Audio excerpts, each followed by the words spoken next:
എൻ്റെ പേര് father Dominic ചിറക്കൽപുരയുടെ. Congregation ഷമാസ്കൻ fathers ആണ് കോൺഗ്രിഗേഷൻ്റെ പേര്.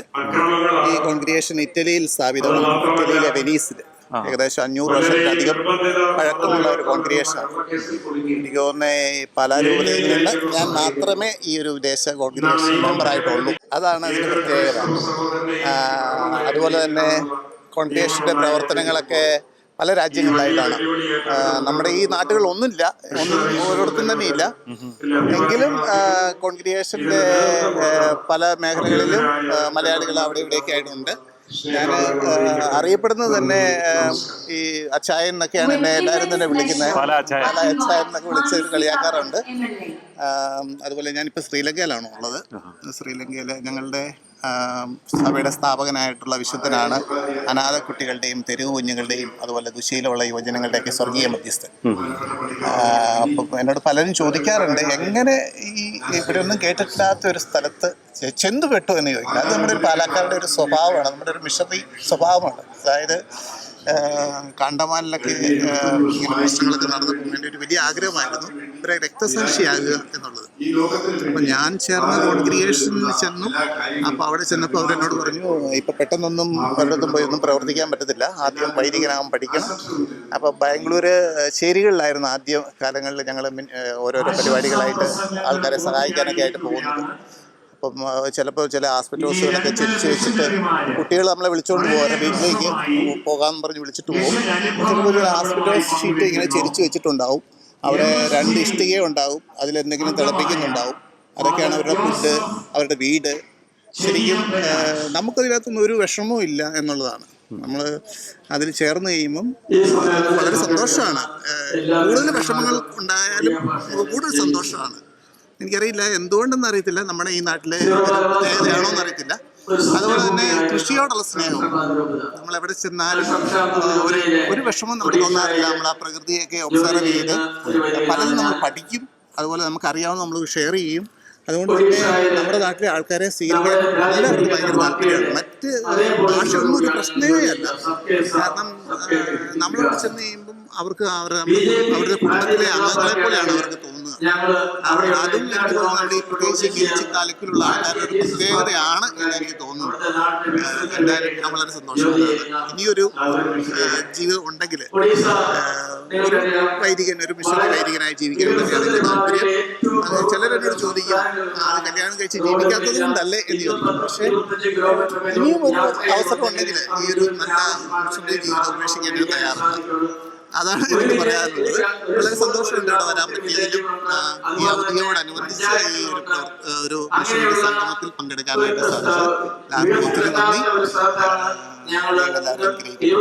നെക്സ്റ്റ് മരിയ ജോസഫ്, വടക്കെടുത്ത് പുത്തമ്പുരയ്ക്കിലാണ് കുറവലങ്ങാട് വീട്.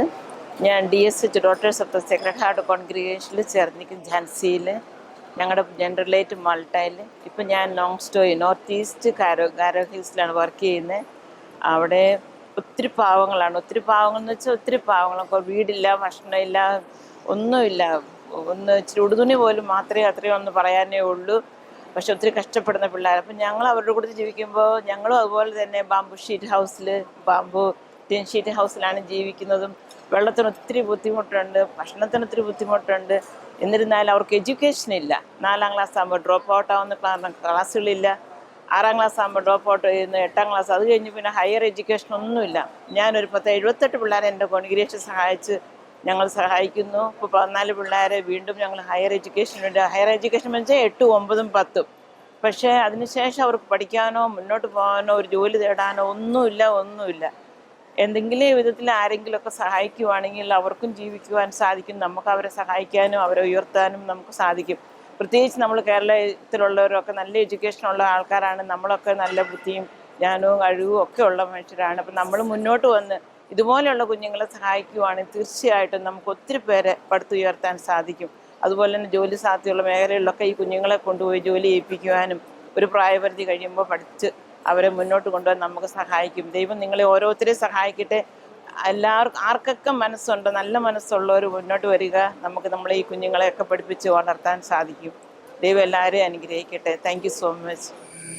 പാലാ മിഷണറി സംഗമത്തിൽ വന്നപ്പോഴാണ് ലോകത്തിലെ ഏറ്റവും കൂടുതൽ കത്തോലിക്കരുള്ള രാജ്യമാണ് ബ്രസീൽ.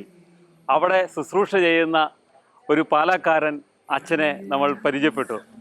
ആ അച്ഛൻ്റെ മിഷൻ അനുഭവങ്ങൾ നമുക്കായിട്ട് പങ്കുവയ്ക്കും. നമുക്കൊന്ന് കേൾക്കാം. അച്ഛാ, ഈശോ മിശിഹായ്ക്ക് സ്തുതിയായിരിക്കട്ടെ. അച്ഛൻ്റെ പേരെന്താണ്? എൻ്റെ പേര് ഫാദർ ജെയിംസ്, വീട്ടുപേര് വാരണം. ഞാൻ അരുവിത്തറയ്ക്ക് അടുത്ത് തിടനാട് ഇടവക്കാരനാണ്. 35 വർഷങ്ങൾക്ക് മുമ്പ് പാലാ രൂപതയ്ക്ക് വേണ്ടി വൈദികനായ ആളാണ്. ഇപ്പോൾ 27 വർഷങ്ങളായിട്ട് തെക്കേ അമേരിക്കയിലെ ബ്രസീൽ, ലോകത്തിലെ ഏറ്റവും വലിയ കത്തോലിക്ക രാജ്യം, താങ്കൾ പറഞ്ഞതുപോലെ തന്നെ സാവോ പോളോ എന്ന സിറ്റിക്ക് അടുത്താണ് ഞാൻ ഇപ്പോൾ ജോലി ചെയ്യുന്നത്. അവിടെ എങ്ങനെയാണ് അച്ഛൻ്റെ ശുശ്രൂഷ? എങ്ങനെയാണ്? ഇടവക ശുശ്രൂഷയാണോ അതോ മറ്റുള്ള മിഷൻ കോൺഗ്രിഗേഷനുകാരൊക്കെ ചെയ്യുന്ന പോലെ ആതുര സേവനങ്ങളൊക്കെ ആണോ? അതൊന്ന് പറയാം. ഞാൻ ഇവിടെയും രൂപത വൈദികനാണ്, അവിടെയും രൂപത വൈദികനാണ്. അപ്പോൾ എനിക്ക് എൻ്റെ രൂപതയിലെ ഏറ്റവും വലിയ ഇടവക എൻ്റേതാണെന്ന് വേണമെങ്കിൽ പറയാം. പള്ളിയുടെ വലുപ്പം കൊണ്ടും ആൾക്കാരുടെ സാന്നിധ്യം കൊണ്ടും ഒക്കെ ഒന്ന് ഞാൻ മനസ്സിലാക്കി എന്താണെന്ന് ചോദിച്ചിട്ടുണ്ടെങ്കിൽ,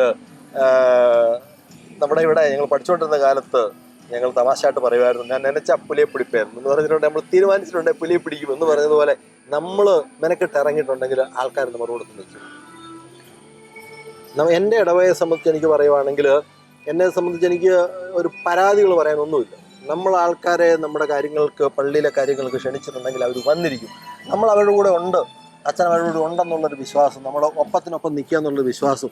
കഴിഞ്ഞ ദിവസം നമ്മുടെ ലിയോ പാപ്പായെ തിരഞ്ഞെടുത്തപ്പോൾ വളരെ അഭിമാനം തോന്നി. ബ്രസീലിന് കുറച്ചപ്പുറത്താണ് പെറു എന്ന് പറഞ്ഞ രാജ്യം, ഞാൻ കണ്ടിട്ടുള്ളതാണ്.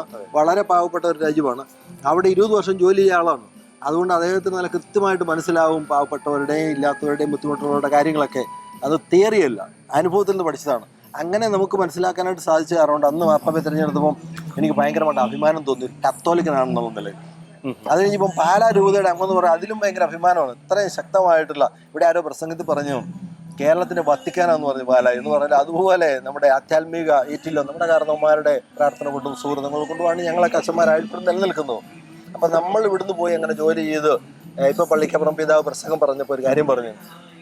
ഈശോ ആദ്യം ശിഷ്യന്മാരുടെ അടുത്ത് ചെന്നപ്പോൾ പറഞ്ഞ വാക്യം കം, എൻ്റെ കൂടെ വരിക എന്നുള്ളതാണ്. ഈശോ സ്വർഗാരോപിതനാകുന്നതിന് മുമ്പ് അവരോട് പറഞ്ഞത് ഗോ, നിങ്ങൾ ലോകം മുഴുവൻ പോകുക എന്നുള്ളതാണ്. അതിൻ്റെ ഒരു ചെറിയ പങ്ക് ഞാനും വഹിക്കുന്നു ഇപ്പോൾ. അതുകൊണ്ട് തന്നെ അച്ഛാ, ഇങ്ങനെ കേട്ടിട്ടുണ്ട്, ഏറ്റവും കൂടുതൽ കത്തോലിക്കരുള്ള ഒരു ലോകത്തിലെ ഏറ്റവും വലിയ രാജ്യം, അവിടെ നമ്മളെപ്പോലെ ഇവിടെ നിന്നുള്ള ഒരു വൈദികൻ അവിടെ ചില, അവിടെ അപ്പം വൈദികരുടെയൊക്കെ ഒരു ദാരിദ്ര്യം അവിടെ ഉണ്ടോ? ശരിക്കും പറഞ്ഞിട്ടുണ്ടെങ്കിൽ ബ്രസീലിന് ഇന്ത്യയുടെ 3 ഇരട്ടി വലുപ്പമുണ്ട്. ജനസംഖ്യ ഇന്ത്യയുടെ 6-1 ഉള്ളെങ്കിലും, പക്ഷേ അത്രയും സ്ഥലങ്ങളിലെല്ലാം ചെന്ന് എത്തുവാനായിട്ടുള്ള വൈദികരുടെ അംഗസംഖ്യ അവിടെ ഇല്ല. അവർ കുറെ കൾച്ചറൽ കൂടെയാണ്. ഞാൻ പറഞ്ഞല്ലോ, നമ്മുടെ കുടുംബങ്ങളിൽ പ്രാർത്ഥന ഉള്ളതുകൊണ്ട് ഓട്ടോമാറ്റിക്കായിട്ട് ദൈവവിളി ഉണ്ടാവും. അവിടെ അത്ര അതില്ലാത്തത് കാരണമുണ്ട്. യഥാർത്ഥത്തിൽ ബ്രസീലിലെ ജനങ്ങളെ മുഴുവൻ അറ്റൻഡ് ചെയ്യാനായിട്ട് ഒരു 45,000 വൈദികരെങ്കിലും വേണം. ഇപ്പോൾ ഉള്ളതുകൊണ്ട് 25,000, 28,000, 30,000 ഒക്കെ അടുത്ത് വരുന്നുണ്ട്. നമ്മുടെ ബെനഡിക്ട് മാർപ്പാപ്പ പറഞ്ഞതിന് ശേഷം എല്ലാ രൂപതയിലും സെമിനാരിയൊക്കെ തുടങ്ങിയതിന് ശേഷം വൈദികരുടെ എണ്ണം കൂടി വരുന്നുണ്ട്. അപ്പൊ അതുകൊണ്ടാണ് നമ്മൾ വിദേശത്തുള്ള മിഷണറിമാര്, നമ്മൾ ഇന്ത്യക്കാർ മാത്രമല്ല, എല്ലാ രാജ്യത്തു നിന്നുള്ളവരും, ഇറ്റലിയും ഫ്രാൻസും അമേരിക്കയും ജർമ്മനി ഇങ്ങനെയുള്ള രാജ്യങ്ങളിലെല്ലാം ഒരുപാട് വൈദികർ സിസ്റ്റേഴ്സോടെ ജോലി ചെയ്യുന്നുണ്ട്. ഓക്കെ. അപ്പോൾ അവിടുത്തെ ജനങ്ങളുടെ എങ്ങനെയാണ്? നമ്മുടെ ഇവിടുത്തെ പോലെ ഇപ്പോൾ അച്ഛൻ പറഞ്ഞ പോലെ ഒരു വ്യത്യസ്തമായ ഒരു ലാറ്റിൻ അമേരിക്കൻ രാജ്യമാണ്. നമ്മുടെ ഇന്ത്യയെ പോലത്തെ ഒരു കൾച്ചറല്ല. പ്രത്യേകിച്ച് അവിടുത്തെ ആൾക്കാരുടെ ഒരു ജീവിതശൈലി, സ്വഭാവം, അതോടൊപ്പം തന്നെ ഈ ആധ്യാത്മികതയിലേക്കുള്ള അവരുടെ ഒരു ദാഹം, അതൊക്കെ എങ്ങനെയാണെന്ന് അച്ഛനൊന്ന് ഷെയർ ചെയ്യാം. സജീവനെ ശരിക്കും പറയുവാണെങ്കിൽ അവർ നമ്മളുമായിട്ട് 2 കൾച്ചറാണ്. അവരൊരു യൂറോപ്യൻ കൾച്ചർ ജീവിക്കുന്ന മനുഷ്യരാണ്. 3-ാം രാജ്യമാണെങ്കിലും യൂറോപ്യൻ കൾച്ചറിലാണ് ജീവിക്കുന്നത്. അപ്പോൾ അവരെ സംബന്ധിച്ചോളം പാട്ട് പാടുക, ഡാൻസ് കളിക്കുക, ഫുട്ബോളിന്റെ ഈറ്റിലുമാണല്ലോ ബ്രസീൽ. അപ്പം അങ്ങനെയുള്ള കാര്യങ്ങൾക്ക് വളരെ സന്തോഷമുണ്ട്. അതേ സമയത്ത് തന്നെ അവരുടെ ഉള്ളിൻ്റെ വിശ്വാസമുണ്ട്. അതിനെ നമ്മളെല്ലാവരും കൂടി ഒന്ന് ട്രാക്ക് ചെയ്ത് കൊണ്ടുവരിക എന്നുള്ളതാണ്. അങ്ങനെ ആകുമ്പോൾ നമ്മുടെ പള്ളിയിൽ അവർ വരികയും പാർട്ടിസിപ്പേറ്റ് ചെയ്യുകയും. ഇപ്പം നമ്മൾ കത്തോലിക്കനായിട്ടുള്ള ഒരാൾ പാട്ട് പാടുന്നതുകൊണ്ടോ ഡാൻസ് കളിക്കുന്നതുകൊണ്ട് എന്നാ കുഴപ്പമിരിക്കുന്നത്? നമുക്കങ്ങനെ ചിന്തയുണ്ട്, കത്തോലിക്കനും പാടാൻ പാടില്ല, അല്ലെങ്കിൽ ഡാൻസ് കളിക്കാൻ പാടില്ല, അതിനെന്നെ കുഴപ്പമിരിക്കുന്നു? അതിന് ദൈവം എവിടെ എതിര്? അപ്പം ആ കാര്യത്തിൽ അവർ നമ്മളെക്കാട്ട് ഒരുപാട് മുമ്പിലാണ്. അവരുടെ പാട്ടുകളൊക്കെ ആണെങ്കിൽ പോലും എല്ലാ പാട്ടുകളും ദൈവത്തിന് നന്ദി പറഞ്ഞുകൊണ്ടുള്ള പാട്ടുകളാണ്. നമ്മളാണെങ്കിൽ പല പാട്ടുകളും ഞാൻ കേട്ടിരിക്കും ദൈവത്തോട് ക്ഷമ പറഞ്ഞുകൊണ്ടാണ്, ഞാൻ പാപിയാണ്, ദുഷ്ടനാണ് എന്ന് പറയുന്ന അങ്ങനെ ഒരു യാചനയാണ് നമ്മുടെ. അവരുടെ നന്ദി പറച്ചില്ല, ഇതുവരെയും തന്ന എല്ലാ അനുഗ്രഹങ്ങൾക്കും നന്ദി, അങ്ങനെയുള്ളവരെ നമ്മൾ വളഞ്ഞ് നമ്മുടെ ഇടവകയിലേക്ക് കൊണ്ടുവരികയാണെങ്കിൽ ഒരു കുഴപ്പമില്ല. എനിക്ക് കുർബാനയ്ക്ക് കൂടുന്ന പിള്ളേർ തന്നെ 100 പിള്ളേരുണ്ട്. ഓ ശരി. അപ്പൊ അച്ഛൻ്റെ അവിടെ അച്ഛൻ്റെ ഇടവയിൽ എത്ര ഇടവക്കാരുണ്ട്? 10,000 പേര് കാണും. നമ്മുടെ ഇടവക്കാരായിട്ടല്ല ആൾക്കാർ പള്ളിയിൽ വന്ന് പങ്കെടുക്കുന്നത്. എൻ്റെ പള്ളിയിൽ ഒരു 1200 1500 പേര് ഇരിക്കുന്ന പള്ളിയാണ്. നമ്മുടെ നിലത്തൊന്നും ഇരിക്കില്ല, ബെഞ്ചാണല്ലോ. ഭയങ്കര പള്ളിയാണ്. അപ്പൊ അവിടെ 100 കുർബാനയ്ക്ക് കൂടുന്ന പിള്ളേരുണ്ടെങ്കിൽ അവരുടെ കാരണവന്മാരെ എടുത്ത് അവരെല്ലാവരും വരുമല്ലേ. 7 വയസ്സ് മുതൽ മുമ്പിലുള്ളവരാണ്. 100 പേരുണ്ട് വിശുദ്ധ കുർബാന കൊടുക്കുന്ന മിനിസ്റ്റേഴ്സ്. അപ്പൊ തന്നെ ഇന്ത്യയിൽ പേരാ ഈ ഇങ്ങനെ സഹകരിക്കാൻ തന്നെ. അപ്പോൾ അവർക്കെല്ലാം ഫോർമേഷൻ കൊടുത്ത് അവരെല്ലാം ഒരേ ചരടിൽ നമ്മൾ കൊടുത്തുക എന്നുള്ളതാണ്. അതുകൊണ്ട് തന്നെ നമ്മുടെ പ്രസ്ഥാനങ്ങളെല്ലാം മുന്നോട്ട് പോയിക്കൊണ്ടിരിക്കും. അതോടൊപ്പം തന്നെ അച്ഛൻ നമ്മുടെ അച്ഛൻ ഇങ്ങനെ ഒരു ഇന്ത്യൻ നമ്മുടെ ഭാരതീയ പാരമ്പര്യത്തിൽ നിന്ന് അതുപോലെ നമ്മുടെ നസ്രാണി പാരമ്പര്യത്തിൽ നിന്നും അച്ഛൻ അവിടെ എത്തിയ ആളാണ്. അപ്പോൾ അച്ഛൻ്റെ ഒരു എക്സ്പീരിയൻസ് ഒക്കെ അവരോട് പറയുക. ഞാനൊക്കെ ഇങ്ങനെയാണ് വളർന്നത്, ഞാനൊക്കെ ഇങ്ങനെയൊക്കെയാണ് പ്രാർത്ഥിച്ച് വളർന്നത്, ഇങ്ങനെയൊക്കെയാണ് എൻ്റെ ജീവിതത്തിൽ ഈശോയിലേക്ക് ഞാൻ കൂടുതലെടുത്തത്. അതൊക്കെ അവർ അച്ഛൻ ഇങ്ങനെ പറയുമ്പോഴോ ഒക്കെ അവരുടെ പ്രതികരണം എങ്ങനെയാണ്? അവർ പലപ്പോഴും വണ്ടറിലാണ് അവർ കാണുന്നത്. കാരണം നമ്മുടെ പോലത്തെ ഒരു കുടുംബ പ്രാർത്ഥന അവരുടെ വീടുകളിൽ വളരെ റയറസ്റ്റ് എന്ന് വേണേൽ പറയാം. അപ്പോൾ അവർക്ക് വലിയ വണ്ടറ. നമ്മുടെ വീട്ടിൽ സന്ധ്യാപ്രാർത്ഥന ഉണ്ട്, എല്ലാവരും കൂടെ കൂടും. ഇങ്ങനെയുള്ള കാര്യം നമ്മുടെ നല്ല നല്ല കൾച്ചറുകൾ നമുക്കുണ്ട്. ഉദാഹരണം പറഞ്ഞിട്ടുണ്ടെങ്കിൽ ഇപ്പം നമ്മുടെ ഹോളി വീക്ക് വന്നല്ലോ. അപ്പം നമ്മുടെ പെസഹ വ്യാഴാഴ്ച അപ്പം മുറിക്കൽ എന്ന് പറഞ്ഞ ഒരു ദിവ്യമായ ചടങ്ങാണ് നമ്മുടെ കുടുംബങ്ങളിൽ നടക്കുന്നത്. അവിടെ അങ്ങനെ പരിപാടിയില്ല. പിന്നെ നമ്മളത് മറന്നു പോകാതിരിക്കാൻ വേണ്ടി ഞാൻ ബേക്കറിയിൽ നിന്ന് കുറേ റൊട്ടികളൊക്കെ മേടിച്ചുകൊണ്ട് വന്നിട്ട് 12 അപ്പസ്തോലന്മാരെ നമ്മൾ തിരഞ്ഞെടുത്ത് അവിടെ കാല് കെടുക്കുന്ന ചടങ്ങുണ്ട്. അപ്പം നമ്മുടെ ഈ കുർബാനയുടെ താങ്ക്സ്ഗിവിങ്ങിന്റെ സമയത്ത് അവരെല്ലാവർക്കും ആ റൊട്ടി മുറിച്ച് വിതരണം ചെയ്യും. എന്തെങ്കിലും ഒന്ന് ചെയ്യേണ്ടതെന്ന് വിചാരിച്ചോണ്ടേ നമ്മുടെ ഇവിടെ അപ്പം മുറിക്കലിന്റെ വെറുതെ അങ്ങ് മറന്നുപോയി നമുക്ക് ഉള്ളിൻ്റെ ഇതുണ്ട്. അതുകൊണ്ട് അങ്ങനെ ചെയ്യും. അതുകൊണ്ട് എൻ്റെ ഇടവകയില്ല, അല്ലാതെ ഇടവകയിൽ അതൊന്നുമില്ല. കുർബാന കഴിഞ്ഞ് എല്ലാവരും വെട്ടിപ്പോകും. അപ്പോൾ അവിടുത്തെ അച്ഛനപ്പോൾ അന്നേരം ഏത് രൂപതയുടെ കീഴിലാണ് അവിടെ? എൻ്റെ രൂപതയുടെ അവിടുത്തെ പേര് മൊഷിദാസ് ക്രൂസിസ് എന്നാണ്. അപ്പോൾ അവിടുത്തെ ബിഷപ്പോ? അതൊരു ആദിവാസി നെയിമാണ്. അതിന്റെ പേര് ദ റിവർ ഓഫ് സ്നേക്ക് എന്നാണ് ട്രാൻസ്ലേറ്റ് ചെയ്തത്. അവിടുത്തെ ബിഷപ്പ് ബ്രസീലുകാരൻ തന്നെയാണ്. 72 വയസ്സുണ്ട്. നമ്മുടെ പ്രവർത്തനങ്ങൾക്കെല്ലാം ഭയങ്കര അപ്രിസിയേഷനാണ്. എല്ലാ പരിപാടിക്കും വരികയും നമുക്ക് ഭയങ്കര സപ്പോർട്ട് തരികയും. അപ്പോൾ നമ്മൾ ബിഷപ്പുമായിട്ട് നല്ല ടൈമിൽ പോകുക എന്ന് പറഞ്ഞു കഴിഞ്ഞാൽ തന്നെ നമുക്ക് വലിയ സന്തോഷമാണ്. എന്തെങ്കിലും ഒരു ആവശ്യം വന്നിട്ടുണ്ട് ഉടനെ ബിഷപ്പിനെ ഇന്നത്തെ കാലത്ത് എന്തൊരു ആവശ്യത്തിന് നമ്മൾ ഫോൺ വിളിച്ചാൽ അന്നേരം അറ്റൻഡ് ചെയ്യും. ഞാനിപ്പോൾ അവധിക്ക് പോകാമെന്നൊരു വാട്സപ്പ് മെസ്സേജിൽ കൂടെ അദ്ദേഹത്തോട് പറഞ്ഞത്. ഓൾറൈറ്റ്, നല്ല യാത്ര, അവിടെ എല്ലാവർക്കും എൻ്റെ അന്വേഷണം കൊടുക്കണം. അങ്ങനെയുള്ളൊരു നല്ലൊരു ടൈമിൽ ജീവിക്കാമെന്ന് പറഞ്ഞു തന്നെ ഒരു വലിയ സമാധാനമാണ്. മറ്റുള്ള ഈ സോഷ്യൽ മീഡിയയിലൊക്കെ നമ്മൾ ബ്രസീലിനെ കുറിച്ച് കാണുന്നുണ്ട്. കൂടുതലും പ്രത്യേകിച്ച് അവർ ദരിദ്രരാണ്. രണ്ടാമത് അവർ കൊള്ളക്കാർ, പിടിച്ചുവിരക്കാർ, മാഫിയകളോട് ഉള്ള ഒരു ഒത്തിരി സ്ഥലങ്ങളുണ്ട്. അതുപോലെ സെക്സ് അബ്യൂസ് ഒക്കെ നടക്കുന്ന സ്ഥലങ്ങളാണ്. അതൊക്കെ ശരിയാണോ? അത് അവർ പാവങ്ങളാണെന്നുള്ളത് അത്ര ശരിയല്ല. കാരണം എന്താണെന്ന് ചോദിച്ചാൽ നമ്മളെക്കാളും ഒരുപാട് മുമ്പിലാണ് അവർ ടെക്നോളജിക്കലായിട്ട്. അവർക്ക് സ്വന്തമായിട്ടൊന്നുമില്ല, അവരതെല്ലാം ഇമ്പോർട്ട് ചെയ്യും. ആർക്കെങ്കിലും ഉണ്ടെങ്കിൽ അവർ ഇമ്പോർട്ട് ചെയ്യും. അവർ പണിയെടുക്കാൻ അവർക്ക് മടിയുള്ളവരാണ്. പക്ഷേ വല്ലവർക്കും സാധനങ്ങളുണ്ടല്ലോ, അമേരിക്കയിലും ജപ്പാനിലും കണ്ടുപിടിച്ച സംഗതികൾ അവിടെ ഇൻസ്റ്റാൾ ചെയ്യും. പിന്നെ താങ്കൾ പറഞ്ഞൊരു പോയിന്റ് ശരിയാണ്. അതായത് കള്ളന്മാരും പിടിച്ചുപറിക്കാരും അങ്ങനെയുള്ള സംഗതികളൊക്കെ ഉണ്ട്. അപ്പോൾ നമ്മൾ അതിൻ്റെ കൊണോട്ടേഷൻ കൂടെ മനസ്സിലാക്കിയാലേ ഈ ബ്രസീലുകാർ ബേസിക്കലി അവരൊരു ദുഷ്ടന്മാരല്ല. പക്ഷേ 520 വർഷങ്ങൾക്ക് മുമ്പ് പോർച്ചുഗീസുകാർ ബ്രസീൽ കണ്ടുപിടിച്ചപ്പോൾ അവരെന്നെ എന്ന് ചോദിച്ചിട്ടുണ്ടെങ്കിൽ പോർച്ചുഗലിൻ്റെ ജയിൽ ബ്രസീലിലേക്ക് മാറ്റി. കള്ളന്മാരെല്ലാം ഇവിടെ കൊണ്ട് ജയിലാക്കി താമസിച്ചു. അപ്പം അങ്ങ് അടിയിലേക്ക് നമ്മൾ മാന്തി പോവുകയാണെങ്കിൽ വേരുകളിൽ ചെന്നിട്ടുണ്ടെങ്കിൽ ഈ ഒരു സംഗതി ഉണ്ട്. അത് ജനറ്റിക്കലാണ് കുറച്ച്. പിന്നെ ഒരു കുഴപ്പം എന്നായെന്ന് ചോദിച്ചിട്ടുണ്ടെങ്കിൽ നമുക്ക് പണ്ട് ഇവിടെ കൂനംകുരിശ് സത്യം ഉണ്ടായപ്പോൾ നമ്മൾ ഇനി സെന്റ് പോൾസ് പാതിരിമാരുടെ കൂട്ടത്തിൽ നിൽക്കുകയാലെന്ന് പറഞ്ഞ ഗ്രൂപ്പ് മാറി പുത്തൻകുറ്റൊക്കെ ഉണ്ടായാലും അതുപോലെ ഈ പോർച്ചുഗീസുകാർ അവിടെയുള്ള സ്ത്രീകളെ അബ്യൂസ് ചെയ്തപ്പോൾ ഇനി നിങ്ങൾക്ക് വേണ്ടി ഞങ്ങൾ ജോലി ചെയ്യല എന്ന് അവരൊരു വശം കൊടുത്തു. അപ്പോൾ അവർ ആഫ്രിക്കയിൽ പോയി. 200 കൊല്ലങ്ങൾക്ക് മുമ്പാ ആഫ്രിക്കയിൽ പോയി അടിമകളെ മേടിച്ചോണ്ട് വന്നു. അപ്പോൾ അടിമകളെ കൊണ്ടുവന്നപ്പോഴത്തന്നെ നീഗ്രോളെ മുഴുവനും. അപ്പോൾ അവർ വന്നപ്പോൾ അവരുടെ വിശ്വാസങ്ങൾ നമ്മുടെ ഇവിടെ നമ്മൾ ഈ കൂടോത്ര മന്ത്രവാദം എന്നൊക്കെ പറയുന്ന പോലുള്ള സംഗതികളെല്ലാം അവരുടെ കൂടേക്ക് വന്നു. അത് പിന്നെ ക്രമേണ അങ്ങോട്ട് പിന്നെ അവരെ സംബന്ധിച്ച് സോഷ്യലായിട്ടും എല്ലാ സാഹചര്യങ്ങളും കൊണ്ട് അവരും ഇവിടെ താഴെക്കടയിലായിരുന്നു. അപ്പോൾ അവർക്ക് ജീവിക്കാൻ നിർവാഹമില്ല. വന്നു കഴിഞ്ഞപ്പോൾ തന്നെ മോഷണം മുതലായ സ്ഥലങ്ങളിലൊക്കെ തുടങ്ങി. അത് പിന്നെ വലിയ സ്ലംസ് ഒക്കെ ഉണ്ടായി. അത് പിന്നെ കുറച്ചുകൂടെ സൊഫിസ്റ്റിക്കേറ്റഡ് ആയി. പിന്നെ അവിടെ ഈ തോക്കൊക്കെ കിട്ടുക വളരെ ഈസി ആയിട്ടുള്ള സംഗതിയായിട്ട് മാറി. ഇപ്പം അങ്ങനെ ഒരു അസൾട്ട് എന്ന് പറയുന്ന ഒരു സംഗതിയാണ്. പിന്നെ വലിയ ഗ്രൂപ്പുകളുണ്ട്. ടെററിസ്റ്റ് അല്ല, അവരുടേതായ ഗ്രൂപ്പുകളാണ് ഈ ട്രക്ക് മാഫിയാസ് ഉണ്ട്. അതൊക്കെ ഉള്ള സത്യം തന്നെയാണ്. പിന്നെ ഗവൺമെൻറ് ഒക്കെ ഒത്തിരി ചെയ്യുന്നുണ്ടെങ്കിലും പൊളിറ്റീഷ്യൻസിൽ പലരും അവരുമായിട്ടൊക്കെ ബന്ധങ്ങളുള്ളവരായിരിക്കണം. അത് കാരണം കൊണ്ടൊരു ഒന്ന് ഇറാഡിക്കേറ്റ് ചെയ്യാനായിട്ട് അവർ ഇതുവരെ സാധിച്ചിട്ടുള്ളതെന്നുള്ള സത്യം തന്നെയാണ്. അപ്പോൾ ഇങ്ങനെ നമ്മുടെ ഇവിടെ ഒരു കുർബാനയും പ്രത്യേകിച്ച് ഞായറാഴ്ച കർത്താവിൻ്റെ ദിവസമൊക്കെ ആചരിക്കാനായിട്ട് ഒരു കുടുംബമായിട്ട് ഒക്കെ വലിയൊരു സെലിബ്രേഷൻ അവരവിടെ നമ്മുടെ ചർച്ചിൽ വന്ന് ചെയ്യാറുണ്ടോ? പിന്നെ പള്ളി നിറച്ച ആളാണ്. നമ്മൾ മനസ്സിലാക്കേണ്ടതെന്ന് ചോദിച്ചിട്ടുണ്ടെങ്കിൽ നമ്മൾ എത്ര ഭംഗിയായിട്ട് അവരെ സ്വീകരിക്കുന്നു, എത്ര ഭംഗിയായിട്ട് ഇത് അറേഞ്ച് ചെയ്ത് കൊടുക്കുന്നു, അതനുസരിച്ച് ആൾക്കാർ വരുന്നു. ഉദാഹരണം പറഞ്ഞിട്ടുണ്ടെങ്കിൽ പള്ളിയിൽ പാട്ടെന്നൊക്കെ പറഞ്ഞ് എല്ലാവിധ ഇൻസ്ട്രുമെൻറ്റും കൂടെ വെച്ച് 10-20 പേരൊക്കെ പാട്ട് പാടുന്നു. അപ്പം അത് മനോഹരമായിട്ട് ഒരു പാടുകയും ചെയ്ത് അതിന് റിഹേഴ്സലൊക്കെ എടുത്തിട്ടേ അപ്പോൾ എല്ലാം നല്ല ഡിസിപ്ലിൻ നടക്കുമ്പോൾ ആൾക്കാർ വന്നിരുന്ന അവർക്ക് ഭയങ്കര സന്തോഷം. അതോടൊപ്പം തന്നെ ഒരൊറ്റ ഈ കരിസ്മാറ്റിക് മൂവ്മെന്റ് പോലെ അവിടെയും ഇങ്ങനെ ഒരു കരിസ്മാറ്റിക് മൂവ്മെന്റ് അതുമായി ബന്ധപ്പെട്ട് ഒത്തിരിയേറെ തീഷ്ണ നിൽക്കുന്ന ആൾക്കാരൊക്കെ അവിടെ ഉണ്ടോ? പിന്നെ കരിസ്മാറ്റിക് എന്ന് പറഞ്ഞിട്ടുണ്ട് ലോക കത്തോലിക്ക സഭയുടെ ഭാഗമാണല്ലോ കരിസ്മാറ്റിക് പ്രസ്ഥാനം എന്ന് പറയുന്നത്. എന്റെ ഇടവകളുണ്ട്, അത് ശക്തമാണ്. എല്ലാ വ്യാഴാഴ്ച അവരുടെ നമ്മുടെ ഇവിടെ പ്രയർ മീറ്റിംഗ് എന്നാ പറയുന്നത്, പ്രാർത്ഥന കൂട്ടം. അതെല്ലാം വ്യാഴാഴ്ച ഉണ്ട്. 250-300 പേരൊക്കെ കൂടുന്ന അവിടെ. എന്റെ ഇടവേ മാത്രം.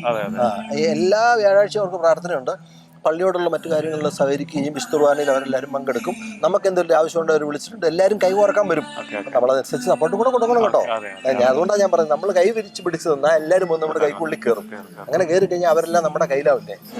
പാലാ മിഷണറി സംഗമത്തിൽ സിസ്റ്റേഴ്സ് അഡോറസിൻ്റെ കുറേ സഹോദരിമാരെ നമ്മൾ ഇന്ന് കണ്ടുമുട്ടിയുണ്ടായി. ഭാരതത്തിൻ്റെ വിവിധ ഭാഗങ്ങളിൽ ശുശ്രൂഷ ചെയ്യുന്നവർ, അതും പാലായിൽ നിന്നും പോയവർ. നമുക്ക് അവരുടെ ഒരു എക്സ്പീരിയൻസ് ഒന്ന് ചോദിക്കാം. സിസ്റ്ററിന്റെ പേരെന്തെങ്ങനെയാണ്? ഞാൻ മേരി ചെന്നാൾ. ഞാൻ ഇപ്പം ലണ്ടനിലാണ്. ഞങ്ങൾ working for against human trafficking and as well as we have an international hostel for students. And we do this double job, this human trafficking and prostitution. We work with the local authority, police, and we together visiting the houses, visiting where they are. When we find there is a illegality or someone is forced to do, we are able to take some action. And when there is someone in need, they themselves come to us and we provide them accommodation, legal support, psychological help, medical help. All this we do presently in London. How long you are there? I am there some 18 years now. 18 years. And sister, നിങ്ങൾ രണ്ടുപേരും ഒരേ സ്ഥലത്തു നിന്നാണ്? ഒരേ സ്ഥലത്തുനിന്നാണ്. ഞങ്ങൾ work ചെയ്യുന്ന രണ്ട് ഗ്രൂപ്പിന്, രണ്ട് ഭാഗം കമ്മ്യൂണിറ്റി, രണ്ട് കമ്മ്യൂണിറ്റി. ഞാൻ ആദ്യം ഒറീസയിലാണ് വർക്ക് ചെയ്തോണ്ടിരുന്നത്. ഇപ്പൊ കൽക്കട്ടയിലാണ് ഞാൻ വർക്ക് ചെയ്തോണ്ടിരുന്ന ട്രാഫിക് വിക്ടിംസിനെ rescue and rehabilitation. And also we are working with the prostitute women and their children. We rescue, we bring them and give education, and with a long time commitment we keep them, educate them, give married and settled in their life so that they may not go back to their original profession. സിസ്റ്ററും കൽക്കട്ടയിലാണല്ലോ. കൽക്കട്ടയിൽ എവിടെയായിട്ടാണ്, എന്താണ് സിസ്റ്ററിന്റെ ശുശ്രൂഷ എന്താണ്? ഞാൻ വരുന്നത് കൽക്കട്ട ഹൗറയുടെ അടുത്ത് ലില്ലുവ എന്ന് പറയുന്ന സ്ഥലത്തു നിന്നാണ്, പാരിഷിൽ നിന്നാണ്. അവിടെ ഞങ്ങൾക്കൊരു ഹൗസ് ഉണ്ട്. ഫ്രം 1993 ഓൺവേഴ്സ് ഞങ്ങൾക്ക് ഹൗസ് അവിടെ ഉണ്ട്. അവിടെ ഞങ്ങൾ പ്രത്യേകിച്ച് ചെയ്യുന്ന പ്രവൃത്തി എന്ന് പറഞ്ഞാൽ ട്രാഫിക് ചെയ്ത വിക്ടിം ആയ കുട്ടികളെ റെസ്ക്യൂ ചെയ്തിട്ട് അവിടെ ഞങ്ങളുടെ ഹൗസിൽ പാർപ്പിച്ചിട്ട് അവർക്ക് വിദ്യാഭ്യാസം ഇല്ലാത്ത കുട്ടികളാണെങ്കിൽ അവർക്ക് വൊക്കേഷണൽ ട്രെയിനിങ് പഠിപ്പിക്കും. പിന്നെ ബേസിക് ലിറ്ററസി ഞങ്ങൾ പഠിപ്പിക്കും. അങ്ങനെ അവർക്ക് എന്തെങ്കിലും ജീവിതത്തിലേക്കുള്ള ഒരു വഴി കാണിച്ചു കൊടുക്കുക. അവരെ ആ കുട്ടികളെ വിവാഹം കഴിക്കാൻ ആഗ്രഹമുള്ള കുട്ടികളെ വിവാഹം കഴിപ്പിച്ചു കൊടുക്കുക. ഇതാണ് ഞങ്ങൾ ചെയ്യുന്നത്. അവരെ ജീവിതത്തിൽ സെറ്റിലാക്കുക എന്നുള്ളതാണ്. ഈ ശുശ്രൂഷയെല്ലാം ചെയ്യുമ്പോഴും നിങ്ങൾ ക്രിസ്തുവിൻ്റെ ആ ഒരു ചൈതന്യത്തിൽ ഉൾക്കൊണ്ടാണല്ലോ. അപ്പോൾ ആ ചൈതന്യത്തിൻ്റെ ഒരു അഭിഷേകം നിങ്ങൾ ഈ ശുശ്രൂഷയിലെല്ലാം അവർക്ക് ലഭിക്കുന്നുണ്ടോ? തീർച്ചയായിട്ടും ഞങ്ങൾക്ക് എന്താ പറയണേ, ഈശോ തന്ന സ്നേഹവും കരുണയും ക്ഷമയും ദയയും നമ്മുടെ പ്രവൃത്തികളിലൂടെ അവരെ കാണിക്കുവാൻ നമുക്ക് കഴിയുന്നുണ്ട്. അതുകൊണ്ടാണ് അവർ നമ്മുടെ കൂടെ നിൽക്കുന്നതും അവർ സന്തോഷത്തോടു കൂടെ നമ്മുടെ കൂടെ ജീവിക്കുന്നതും. പിന്നെ നമുക്ക് ഒരു മനസ്സിനൊരു സംതൃപ്തി, ഒരു സന്തോഷമുണ്ട് നമ്മൾ അവരെ ഇങ്ങനെയുള്ള ഒരു വഴിയിൽ നിന്നും തിരിച്ച് ഞാൻ കാളികാട്ട് എന്ന് പറയുന്ന സ്ഥലത്ത് മദർ തെരേസ ആദ്യം സ്ഥാപിച്ച ഒരു ഹൗസ് ഡൈയിങ് ഡെസ്റ്റിറ്റ്യൂട്ടിന് വേണ്ടിയുള്ള, അവിടെ ഒരു 4 വർഷം റെഡ് ലൈറ്റ് ഏരിയയിൽ ഞങ്ങൾക്കൊരു സെൻ്ററുണ്ട്. അപ്പോൾ അവിടെ വർക്ക് ചെയ്തതാണ്. അപ്പോൾ വർക്ക് ചെയ്തപ്പോഴത്തേക്ക് ആ 4 വർഷത്തിനിടയിൽ ഞാനൊരു കാത്തലിക് പെൺകുട്ടിയെ കണ്ടുകൂട്ടി. ഞങ്ങളുടെ സെൻറ്ററിൽ ആ കുട്ടി വന്നു. അപ്പോൾ ആ കുട്ടിയോട് ഞാൻ സംസാരിച്ചപ്പോൾ ഒരു ക്രിസ്ത്യാനിയാണ്, ഒരു കാത്തലിക്കാന്ന് പറഞ്ഞപ്പോഴത്തേക്ക് എൻ്റെ ഹൃദയത്തിൻ്റെ ഇടിപ്പ് കൂടി. ഞാനിങ്ങനെ അതാദ്യമായിട്ടാണ് എനിക്കൊരു ഭയങ്കര ഒരു വിഷമം പോലെയാണ്. എൻ്റെ ഈശോയെ ഒരു ക്രിസ്ത്യാനി പങ്കുവെച്ച നമ്മുടെ ഒരു കാത്തലിക് കുട്ടിയാണല്ലോ ഇത്. അന്നേരം പെട്ടെന്ന് എൻ്റെ മനസ്സിലേക്ക് വന്നത് ഈശോ ആ പാപിനിയായ സ്ത്രീയെ സമീപിക്കുന്നതും അതിനോട് ഉള്ള ഈശോയുടെ ആ പെരുമാറ്റവും അതെല്ലാം പെട്ടെന്ന് എൻ്റെ മനസ്സിലേക്ക് വന്നത്. അപ്പോൾ എനിക്ക് അതിനോട് ഒത്തിരി കൗൺസിൽ ചെയ്യാൻ പറ്റി, അതിനെ സഹായിക്കാൻ പറ്റി. അത് കഴിഞ്ഞ് കുറച്ച് നാൾ കഴിഞ്ഞപ്പോൾ അതിനെ എവിടുന്ന് എങ്ങനെയെങ്കിലും ആ കുട്ടിയെ ഒന്ന് രക്ഷപ്പെടുത്തണം എന്നുള്ള ആഗ്രഹം ഉണ്ടായിരുന്നു. പക്ഷേ അത് കുറേ നാൾ കഴിഞ്ഞപ്പോഴത്തേക്ക് അതിനെ അവിടെ കാണാതായി. ഞങ്ങൾ ജോലി ചെയ്യുന്ന ആ സെൻറ്ററിൽ അതിനെ പിന്നെ കാണാതായി. അപ്പം നമ്മൾ ഈശോ എങ്ങനെ ആ പാവനിയായ സ്ത്രീയോട് കാണിച്ച ആ കരുണ നമുക്ക് പറ്റുന്ന വിധത്തിൽ, ചെറിയ വിധത്തിലാണേലും ആ സ്ത്രീയോട്, അത് നോട്ട് ഓൺലി ആ സ്ത്രീ, മറ്റുള്ള നമ്മൾ റെഡ് ലൈറ്റ് ഏരിയ പോകുമ്പോഴത്തേക്ക് എല്ലാ ദിവസവും ഒത്തിരി വേശ്യാവൃത്തി ചെയ്യുന്ന, പ്രോസ്റ്റിറ്റ്യൂഷൻ ചെയ്യുന്ന ഒത്തിരി സ്ത്രീകളെ നമുക്ക് ഡെയിലി കാണാൻ സാധിക്കും. അപ്പോൾ സിസ്റ്റർ ഇങ്ങനെയൊക്കെ കാണുമ്പോൾ നമ്മൾ അവരോട് പേഴ്സണലായിട്ടൊക്കെ കൗൺസിലിംഗ് ഒക്കെ ആയിട്ടൊക്കെ ചെയ്യുമ്പോൾ അവർക്ക് അന്നേരമാണോ ഈ പുതിയൊരു ബോധ്യങ്ങൾ അല്ലെങ്കിൽ ഇങ്ങനെയൊക്കെ പോകുന്നതിൻ്റെ തകർച്ചയുടെ പിന്നിൽ നമ്മളെ സഹായിക്കാനൊക്കെ ചെല്ലുമ്പോൾ അവർക്ക് ഒരു ആശ്വാസമായിട്ടും അവർ അതിൽ നിന്ന് പിന്തിരിയുവാനായിട്ടൊക്കെ ഒരു ആഗ്രഹമൊക്കെ ഉണ്ടാകാറുണ്ടോ? അത് പെട്ടെന്ന് നമ്മൾ ചെല്ലുമ്പോഴേ അവർക്ക് ആഗ്രഹം വരികയല്ല. എന്താണെന്ന് ചോദിച്ചാൽ ഞങ്ങൾക്ക് ആ സെൻറ്റർ ഉള്ളതുകൊണ്ട് അവരെ ഇൻവൈറ്റ് ചെയ്യും നമ്മുടെ സെൻറ്ററിലേക്ക്. അപ്പോൾ അവർ നമ്മുടെ സെൻറ്ററിലേക്ക് വരും. അവർക്കൊരു ഇച്ചിരി ഹാഫ് ആൻ അവറും ഒത്തിരി വിലപ്പെട്ടതാണ്. കാരണം ഓരോ കസ്റ്റമേഴ്സിനെ കിട്ടാൻ വേണ്ടി അവരിങ്ങനെ നോക്കി നിൽക്കുക. അപ്പോൾ ആ സമയത്ത് നമ്മൾ വിളിച്ച് സംസാരിക്കുന്ന അവർക്ക് അത്രയും സന്തോഷമില്ലായിരിക്കും. പക്ഷേ നമ്മളവരെ വിളിച്ച് നമ്മുടെ സെൻറ്ററിലേക്ക് കൊണ്ടുവന്ന് അവരുമായിട്ട് സംസാരിച്ച് ദെൻ സ്ലോലി നമ്മുടെ കോൺഫിഡൻസ് അവർ ഗെയിൻ ചെയ്യും. അപ്പോൾ അങ്ങനെ അവരുടെ സ്റ്റോറികളൊക്കെ പറയും, അവരുടെ വിഷമങ്ങൾ പറയും. പിന്നെ അവർക്കറിയാം അത് നമ്മൾ അവരെ ഉപദ്രവിക്കാനുള്ളതല്ല, നമ്മൾ ഏതെങ്കിലും തരത്തിൽ അവരെ സഹായിക്കാനാണ് പോകുന്നതെന്നറിയാം. അപ്പോൾ അത് കണ്ടു കഴിയുമ്പോഴത്തേക്ക് അവർ നമ്മുടെ അടുത്തോട്ട് വരും, നമ്മുടെ അടുത്ത് വന്നിരുന്ന് സംസാരിക്കും. അന്നേരം പറയും, സിസ്റ്ററിൻ്റെ അടുത്ത് വന്നിരുന്ന് സംസാരിക്കുമ്പോഴത്തേക്ക് ഒത്തിരി സന്തോഷം തോന്നുന്നു, ഇവിടെ വന്നു കഴിയുമ്പോഴത്തേക്ക് ഒരു മനസ്സമാധാനമുണ്ട്. ഇങ്ങനെയൊക്കെ അങ്ങനെ മനസ്സിൽ കൂടുതലും ഇത് കൂട്ട് തന്നെ മാറ്റം കിട്ടുന്നവർ അവരുടെ കുട്ടികൾ എന്ന് പറയുമ്പോഴത്തേക്ക് അവർക്ക് പിതാക്കന്മാരില്ല, മാതാ മാത്രം. എന്നാന്ന് വെച്ചാൽ അവർ ഇവിടെ വർക്ക് ചെയ്യുന്നുണ്ട്. അപ്പം ആ കുട്ടികളെ സിസ്റ്ററെ എങ്ങനെയാലും എൻ്റെ കുഞ്ഞിനെയും കൂടെ ഒന്ന് രക്ഷിക്കുക എന്നുള്ള ഒരു ഇതുണ്ട്. ഒത്തിരി പേരെ അങ്ങനെ സഹായിക്കാൻ പറ്റിയിട്ടുണ്ട്. നമുക്ക് ഒത്തിരി അനുഭവങ്ങൾ അങ്ങനെ ഉണ്ട്. അവർ പറയുമ്പോഴേ അവരോട് നമ്മൾ അടുത്ത് കഴിയുമ്പോൾ അറിയാം അവർക്ക് വേണ്ടിയിട്ടല്ല പണി ചെയ്യുന്നത്. അവരെ ഒന്നെങ്കിൽ പാവം ജീവിക്കാൻ അവർക്ക് നിർവാഹമില്ലാത്തത് കൊണ്ട് ചിലപ്പം അവരതിന് വീഴുന്ന, അല്ലെങ്കിൽ ജോലി തരാമെന്ന് പറഞ്ഞു കൊണ്ടുവന്ന് അതിനകത്ത് കയറ്റുന്നതാണ്. അപ്പോൾ അതിൽ നിന്ന് ഇറങ്ങി പോരാനുള്ള ബുദ്ധിമുട്ടുണ്ട്. ഒരു പ്രാവശ്യം ഒരു കുട്ടി എന്നോട് ചോദിച്ചു, സിസ്റ്റർ എന്തുകൊണ്ട് ഞങ്ങളെ ഇത്രയും സ്നേഹിക്കുന്നു? ഒത്തിരി ഞങ്ങൾ സിസ്റ്ററിനെ ദ്രോഹിച്ചു പറയുന്നു, ഒത്തിരി വാക്കുകളൊക്കെ ക്രൂരമായി പെരുമാറിയിട്ടുണ്ട്. സിസ്റ്ററിന് അങ്ങനെയില്ലല്ലോ, സിസ്റ്റർ ഞങ്ങളെ മക്കളെ പോലെ നോക്കുന്നത് എന്തുകൊണ്ടാണെന്ന് ചോദിച്ചു. അപ്പം ഞാൻ ആ കൊച്ചിനോട് പറഞ്ഞു, ഞാൻ നിങ്ങളിൽ സഹിക്കുന്ന ഈശോയനെയാണ് കാണുന്നത്. അതുകൊണ്ട് ആ പിള്ളേർ ഇതാണ് റിയൽ സർവീസ്. അവർ തന്നെ പറഞ്ഞു, അവരെന്നെ വന്ന് കെട്ടിപ്പിടിച്ചു. ഞാൻ എന്തെങ്കിലും അവർ തമ്മിൽ വഴക്കുണ്ടാക്കുമ്പോൾ ഞങ്ങൾ അതിൻ്റെ അടുത്ത് നിന്ന് അവരോട് ഫൈറ്റ് ചെയ്യണമെന്ന് പറയാൻ പറ്റില്ല. കാരണം അവർക്ക് നമ്മളിലും വിശ്വാസമില്ല, ദൈവത്തിലും വിശ്വാസമില്ല. അവർക്ക് തമ്മിൽ പടയുണ്ടാവും, ഭയങ്കരമായിട്ട് വഴക്കുണ്ടാവും. അപ്പോൾ അവരുടെ അരികെ ചെന്ന് സ്നേഹപൂർവ്വം ചെന്ന് ചിലപ്പോൾ ഞാൻ മുട്ട നിന്നിട്ടുണ്ട് അവരുടെ മുന്നിൽ. അപ്പോഴേ അവർ നിർത്തും, പിടിച്ചേൽപ്പിക്കും. അന്നേരം അവർ പറയും, സിസ്റ്ററിന് എത്രയും നല്ല ഒരു കുടുംബം ഉണ്ടായിട്ടും നിങ്ങൾ എന്തുകൊണ്ട് ഞങ്ങളെ സ്നേഹിക്കുന്നു? കാരണം ഞങ്ങൾ തന്നെ ഇങ്ങനെ പറഞ്ഞു കൊടുക്കും, ഇതാണ് ഈശോയുടെ സ്നേഹം. ഞങ്ങൾ ഈശോയ്ക്ക് കൊണ്ട് വന്നു, നിങ്ങളിൽ ഞങ്ങൾ ഈശോയെ കാണുന്നു, അതുകൊണ്ട് ഞങ്ങൾ ചെയ്യുന്നെന്ന് പറഞ്ഞു കഴിയുമ്പോൾ ഞങ്ങളുടെ പ്രവർത്തനം, ഞങ്ങളുടെ ജീവിത രീതി കണ്ടിട്ട് ഒത്തിരി പേര് ക്രിസ്ത്യൻസായി. ഒത്തിരി പേരെ ഞങ്ങൾ ക്രിസ്ത്യൻ കല്യാണം കഴിച്ചു.